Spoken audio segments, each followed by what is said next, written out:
everybody, welcome back to my channel. Today I'm going to be talking about all the books I read in January. Here's my monthly stats if you're interested. I read 4 books in total this month and actually started 2 others, but we'll be talking about the 2 I started towards the end of the video. So the first book I read this year was In the Dream House by Carmen Maria Machado. This is a memoir about the author's experience of being in an abusive relationship, and I gave this book 5 stars. I really loved it. The memoir is told in little vignettes, so all the chapters are very short, and when I usually listen to audiobooks I either put the playback speed on 1.2 or 1.5, but I didn't adjust the playback speed at all for this one. It's narrated by the author and it felt like a spoken word performance. It's not poetry, the book isn't like slam poetry or anything like that, but it made for such a beautiful emotive experience. But yeah, like I already said, I love this. It's such a beautiful and painful book. It delved into her own relationship and the history archives of queer women's experiences of domestic abuse. If you can handle the topic, and especially if you're a queer woman, I would definitely recommend you read this. Next, I read Punching the Air by Ibi Zoboi and Yusuf Salaam. This book is about Amal, who is a black teenager who has been convicted of a crime he didn't commit. I ended up giving this book 4 stars. Like I said, it was written by Ibi Zoboi and Yusuf Salaam of the Exonerated 5, and they worked collaboratively to write this book, as obviously Yusuf pulled a lot from his own experience. This is a novel written in verse, which I'm always a big fan of, and Amal, whilst he's in prison, he turns to art and poetry, which is something he was already passionate about being convicted, but in prison he turns to art and poetry even more to help him deal with his emotions. I did the audiobook for this one as well. It's great. Again, if you're looking for a nice short audiobook, I would recommend this. It's got beautiful hard-hitting writing. If you're a fan of or looking for a hard-hitting YA contemporary, then look no further than this book. I read from Ibi Zoboi before. I've read her book Pride, which is a retelling of Pride and Prejudice, which I also really enjoyed. I think I will continue to read her books. I am looking to read American Street next. And then the next 2 books I read I'm only going to briefly touch upon because my last video was a vlog where I talked about these books in a lot more detail. After reading Punch in the Air, I read The Midnight Library by Matt Haig.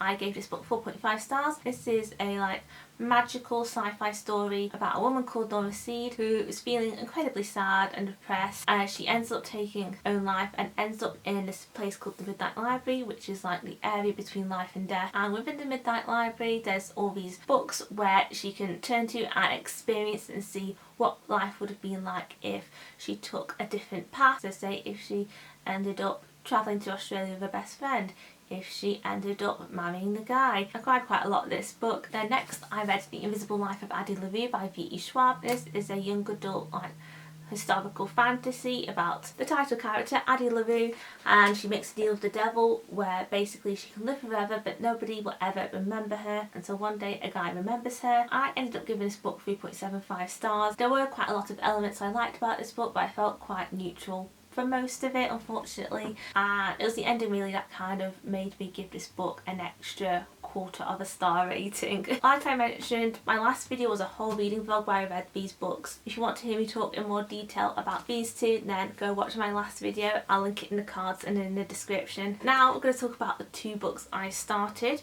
in January. So the first one was Strange the Dreamer by Laini Taylor. So I picked this up because it was the Buzzwordathon group read.